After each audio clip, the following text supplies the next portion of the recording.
This was Marc Stein from the New York Times, longtime NBA insider, on the Dan Patrick Show earlier today, talking about the D'Angelo Russell trade. Next year, their season is going to be so fascinating because this is all about the future.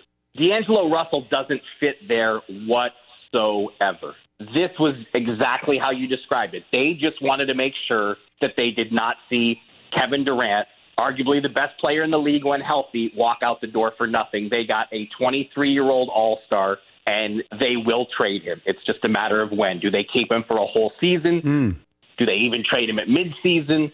But, Stephen Curry and Klay Thompson, you might have heard of them. They're a pretty renowned backcourt. Those guys aren't going anywhere. So there really isn't room for D'Angelo. Obviously, Klay's going to miss the bulk of next season. So in the short term, yes. But this was really about the Warriors protecting themselves for the future.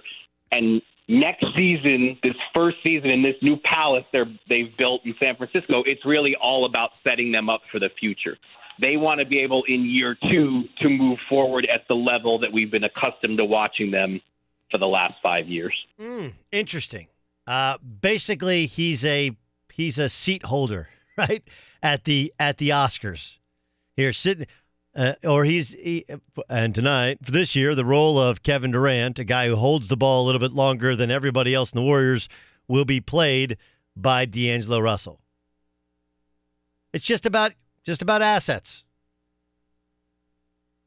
As long as you don't say that Joe Lacob was the owner. Did we say that he's the owner of the Warriors and that he owns? No, he's the governor, and D'Angelo Russell is an asset. Very important distinction.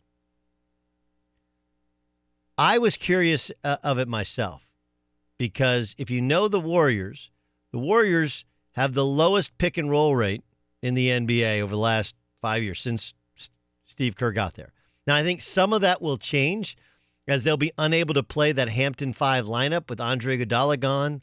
Livingston's probably gone. Obviously, Klay's gone for a while, and so is KD. It'll be hard to play that lineup. And when you're playing with a big guy, that's when you can have more pick and roll, even if that's not technically traditionally how they played. And I do think that some more screen roll action can actually help Steph Curry because you bring a big guy in, now all of a sudden he can beat a 5-man more readily. But in addition to ultimately being trade bait, D'Angelo Russell can play some point and can play off the basketball much the way that Steph Curry does. Like, he's needed.